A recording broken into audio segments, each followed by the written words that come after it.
Wellness tips sa Health Check Plus. Katawan, kagandahan, kagalingan, ating alagaan. Dito lang yan sa Wellness Tips sa Health Check Plus.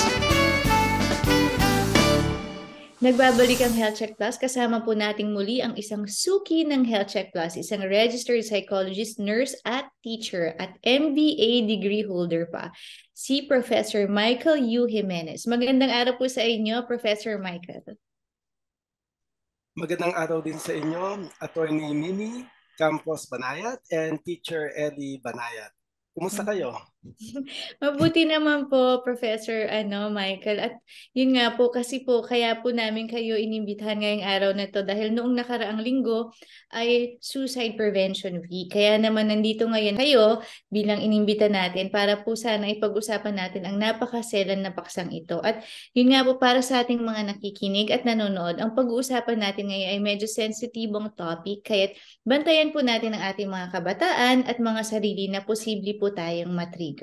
Ayun po. Siguro simulan ko lang, Professor Michael, yun po.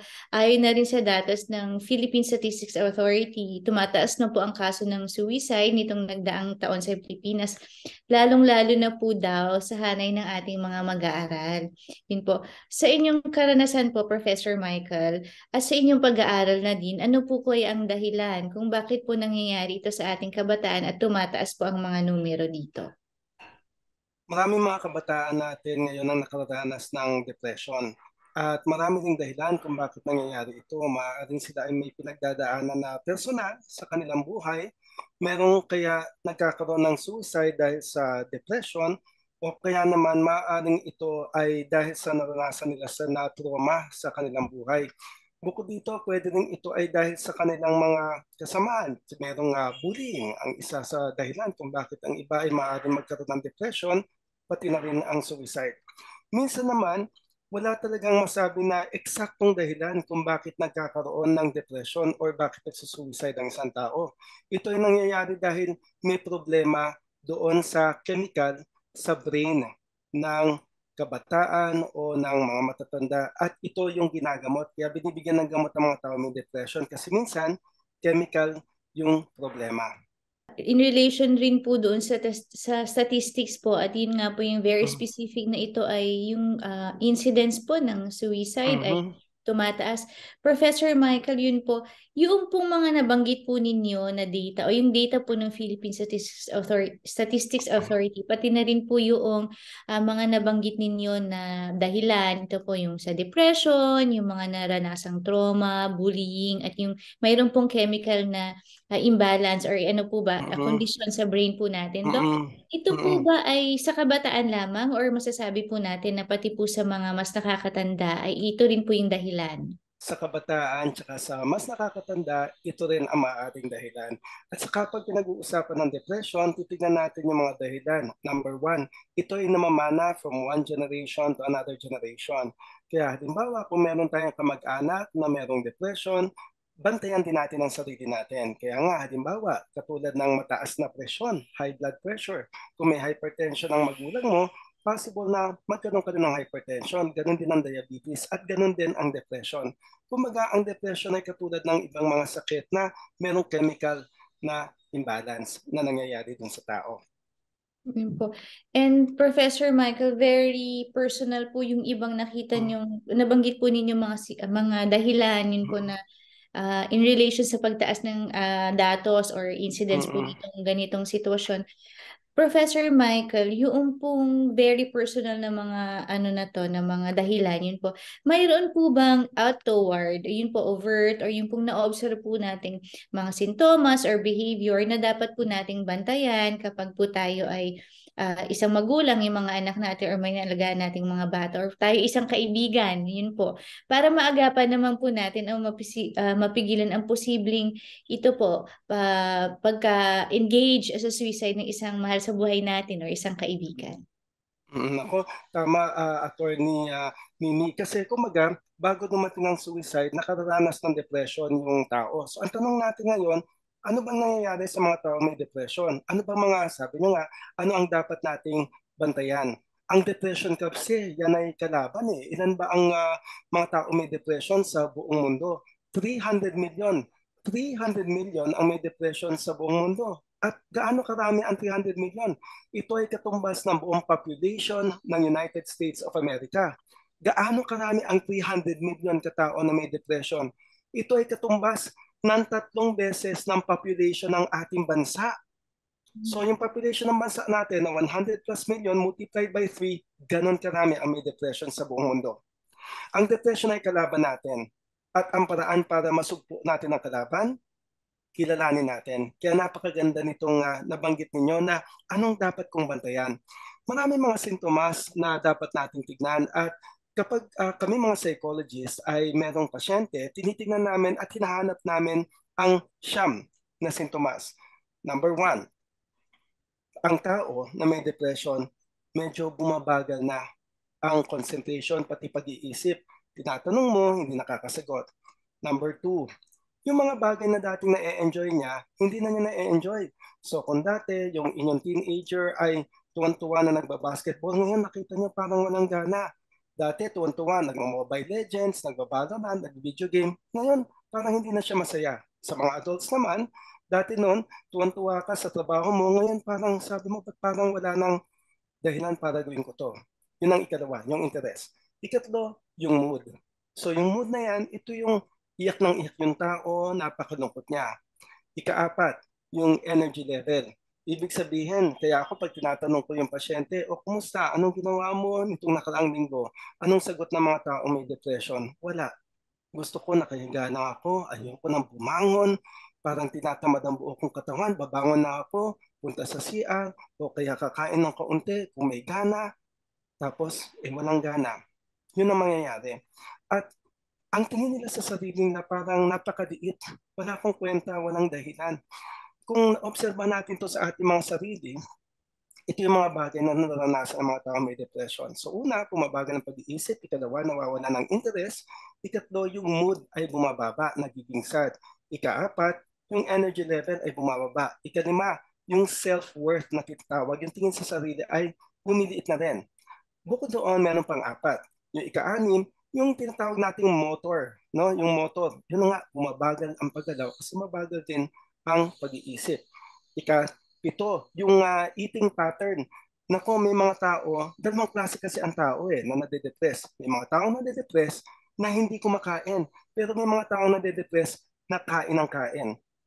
Nasaan ka man doon, alam mo na oo nga no, may pagkakataon ng ganun ako. Nung nalungkot ako, hindi ako kumain. Yung iba naman sa atin, di ba, pag nalulungkot, kain ng kain. Ngayon, yung ikawalo, sleep. Ibig sabihin may mga tao na kapag tulog ng tulog, maaari itong sign ng depression. O kaya hindi natutulog, pwedeng sign din ito ng depression.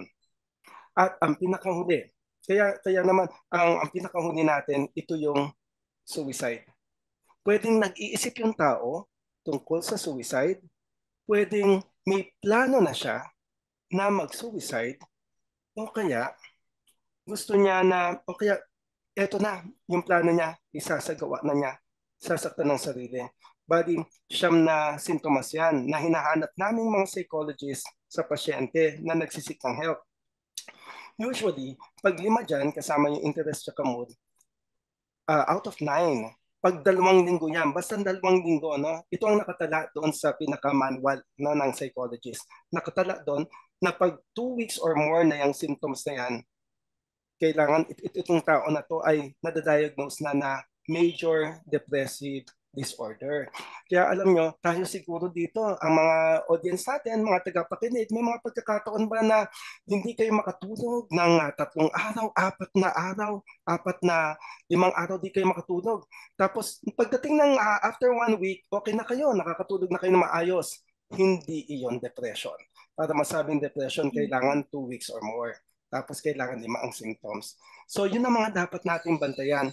Alam nyo, ang maaari nga sana, kung sa panahon ngayon, di ba, paano natin nadalaman na may lagnat? Yung kasama natin sa bahay, meron tayong thermometer sa bahay, di ba? Sana dumating yung pagkakataon na para malaman natin kung nalulungkot ng kasamahan natin. Meron din tayong ganyan na parang, kumusta kayo? Meron ba kayong ganito, para mabantayan natin at matulungan natin kaagad kung kailangan nila ng suporta. Mabuti po na naipahatid natin sa ating mga nakikinig at nanonood, Prof. Michael, ang mga sintomas na mga kailangan nilang bantayan, no, sa ating mga sarili, sa kanilang mga kasama sa bahay o sa kanilang mga kasamang mga kabataan. Professor Michael, ano po ba ang mga dapat gawin naman kung napansin na po natin na may mga sintomas na ito o may mga mabigat na problema hindi nadala ang isang tao na maaaring magdulot sa kanya upang magpakamatay? Oo nga, Teacher Ellie, no? So ano nang gagawin natin ngayon? Naku, madali lang itong tandaan sa mga lahat ng pakinig tsaka nanonood. Tandaan mabuti, meron tayong mata. Yan. So yung mata natin, gagamitin natin para obserbahan sila. Tapos, syempre, kung may mata tayo, meron tayong tenga. Alam nyo, malaking bagay ang nagagawa ng tenga natin.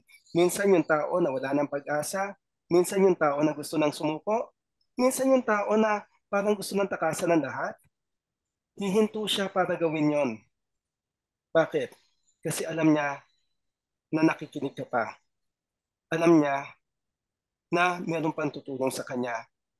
Kaya ang pinakamahalagang sandata natin laban dito sa depression ay ang bawat isa sa atin. Ang bawat isang nakikinig sa inyo ngayon, malaki ang maitutulong ninyo para maibaba na natin ang mga tao na nag-e-engage sa suicide. Tutulungan natin sila habang tinutulungan natin ang ating mga sarili. So mata, tenga, bibig. Ang mga salita na lalabas sa ating bibig ay napakahalaga. Kapag sinabi ng tao sa atin na, uy, alam mo, nalulungkot ako. Tapos sinabi mo, ha, nalulungkot ka. Ang hina mo namang nilalang. Hindi maganda. Pag sinabi ng isang tao sa iyo, alam mo, nalulungkot ako. Naku, wag ka nga malungkot, magpakasaya ka. Alam ko, alam ko, alam ko. Kaya natin sinasabi sa tao na magpakasaya ka. Gusto natin ba na biglang sumaya yung tao? Ayaw natin siya malungkot. Kaya lang, kung nalulungkot ang isang tao, kailangan itong pag-usapan. Kung sinabi sa'yo na, alam mo, nalulungkot ako, nalulungkot ka, sige, pag-usapan natin.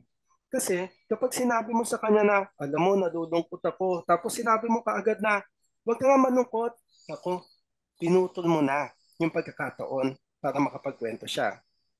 Alam ko na gusto nating sumaya siya kaagad, very sincere tayo na bigla siyang umalis sa kanyang kalungkutan, pero ang pinakamagandang paraan, kung nalulungkot ang tao, ang sasabihin natin, ang manggagaling sa ating labi, sige, ikwento mo.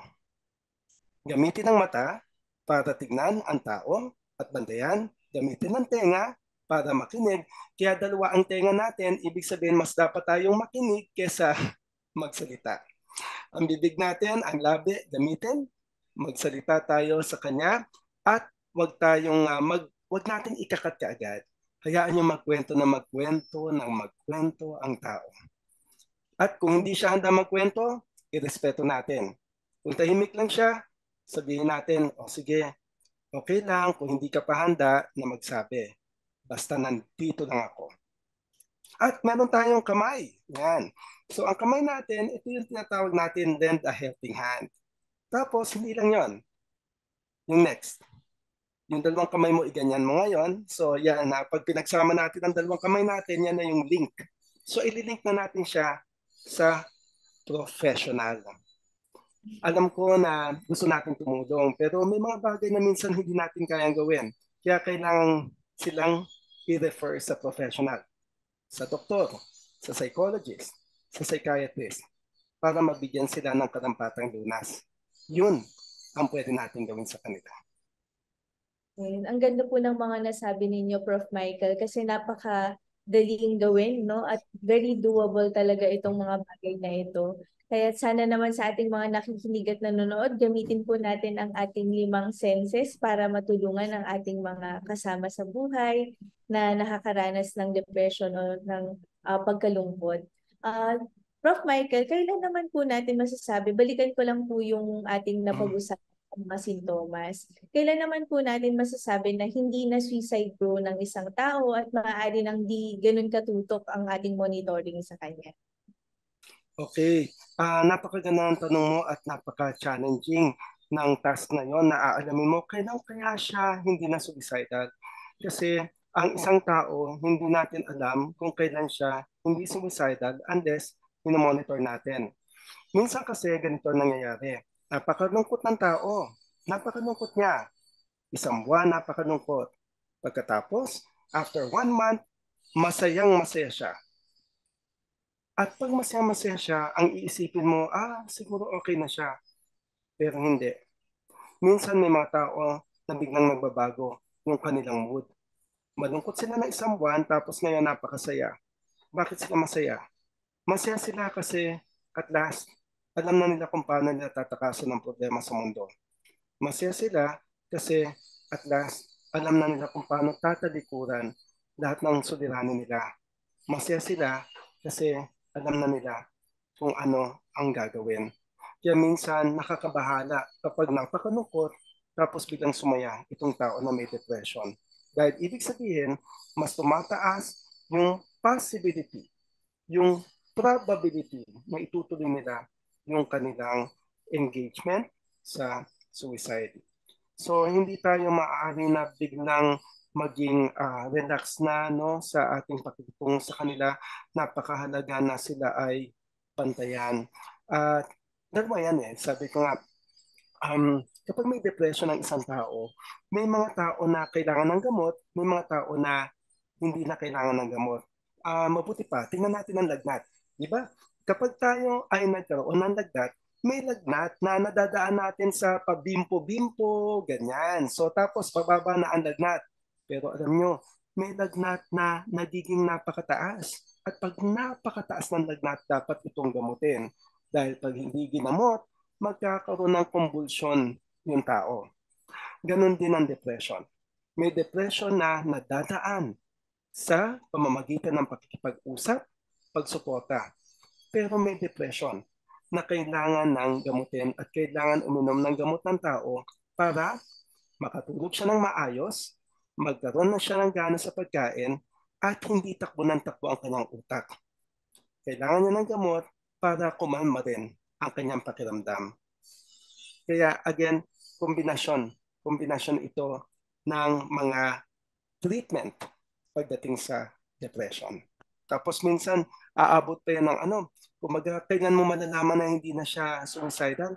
Minsan iinom siya ng gamot ngayon, ang epekto ng gamot within a few days, tapos 4 to 6 weeks bago siya makaranas ng yung okay na pakiramdam. Pero nagme-maintenance pa kasi sila for 6 months yung iba for 1 year until talagang we can say na okay, itong tao na to ay nakakabalik na sa kanyang trabaho. May mga tao, 2 linggo lang uminom ng gamot o 1 buwan uminom ng gamot, nakakabalik na sila doon sa kanilang dating gawain.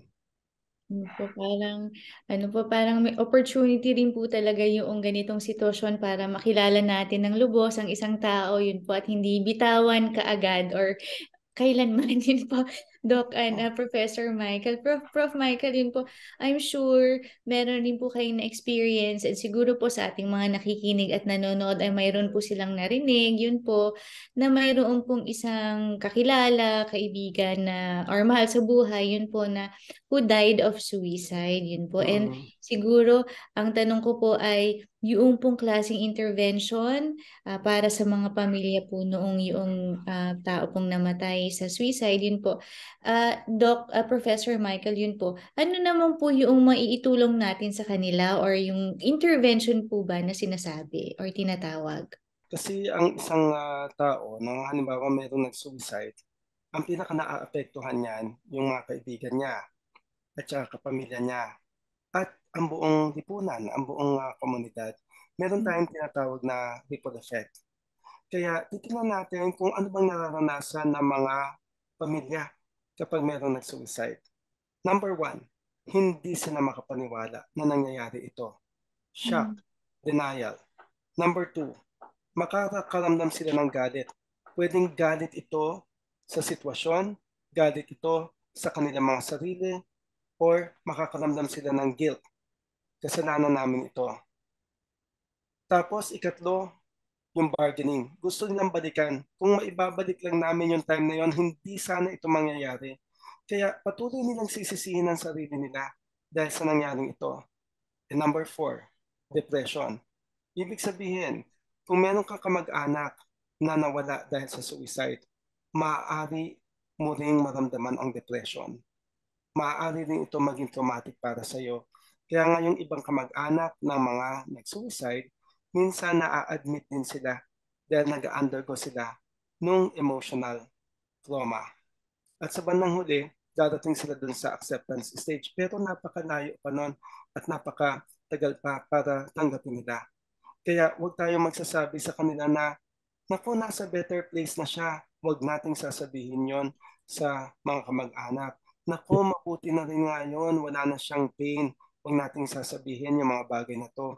Dahil kumbaga, itong pagdadaanan nila ay isang proseso na hindi natin mamamadali. As much as possible, huwag natin silang sisisihin. Huwag tayong judgmental. Kasi sa kanila pa lang, sa mga sarili nila, ay nagigilty na sila sa nangyari. At may mga tao na nahihiya silang ikwento na, alam mo, yung pamangkin ko nawala dahil sa suicide. Yung anak ko, nawala siya dahil sa suicide. Ayaw nila magkwento yung iba. Pero alam nyo, yung pagkukwento, yun ang pinakamagandang paraan para matutunan nila kung paano umusad sa kanilang buhay. Yung pagkukwento. Kaya babalikan natin yung pakikinig sa kanila. Pakinggan natin ang mga taong naiwan. Pakinggan natin ang mga kapamilya. At habang nakikinig tayo, tumutulong na tayo sa kanila para sila ay makarecover sa pinagdadaanan nila na trauma. Ayun po. Prof. Michael, napakadami po nating napag-usapan ngayong hapon. Kahit po very sensitive itong topic natin. Baka po gusto ninyo para sa panghuling tanong natin, ano po ang ating pwedeng gawin as members of the community bilang mamamayan para makatulong sa lumalalang health problem na ito? Bilang mga mamamayan, ang maaari nating gawin ay i-improve ang ating mga sarili. Kailangan mas magkaroon tayo ng awareness. Kailangan mas kilalanin natin itong crisis na ito na nangyayari sa buong mundo. Isang public health crisis ito na talagang nakaka-apekto sa maraming tao. At i-acknowledge din natin na dahil dito, alam din natin na ang mga kababayan natin, 3 million, 3 milyon Pilipino ang may depression. Ibig sabihin, ang mga kababayan natin ay may mga pinagdadaanan din ng mga problema. At ito ay nakakapekto sa sarili nila, sa pamilya, at sa lipunan. Kaya dapat lahat tayo, ano ang kailangan natin gawin? Ang kailangan natin gawin ay alamin ang tungkol sa depression. At hayaan ng tao na pag-usapan ang tungkol sa depression, talakayin ang tungkol sa suicide, para bumaba yung tinatawag natin na stigma o yung negatibong pananaw. Kailangan pag-usapan, malungkot man na bagay. Kailangan talakayin kahit ito ay napakasakit at napakasensitibo para sa iba. Dahil yon ang landas patungo sa ating pag-asa. At syempre, ang importante, dapat handa tayong lahat na magbigay ng tulong. At pwede ba? Kapag tayo ay nanghihina, humingi tayo ng tulong sa iba. Kaya natin to kung tayo ay nagkakaisa. Thank you very much. Maraming salamat, Professor Michael U. Jimenez. Sana po ay muli kayong bumisita dito sa amin sa Health Check Plus. Hanggang sa susunod na dito, ako po si Teacher Ellie Campos Banayat, kasama si Attorney Mimi Campos Banayat, dito sa pinagkakatiwalaang programang Pangkalusugan ng Health Check Plus. Tandaan ating pangalagaan ng ating kalusugan sapagkat ang kalusugan ay ating kayamanan. At huwag kalimutang batiin araw-araw ating minamahal. Be kind, be safe, and stay healthy. Patuloy nating sundin ang mga health protocols, lalong-lalo na ang hand washing para sa kaligtasan natin, ang ating pamilya at ng komunidad. Ang Health Check Plus ay production ng Vital PH Science Incorporated kasama ang Manila Broadcasting Company. Mapapanood nyo ang iba pang mga videos on health, wellness, and beauty sa YouTube channel ng Health Check Plus at www.youtube.com/c/healthcheckplusph.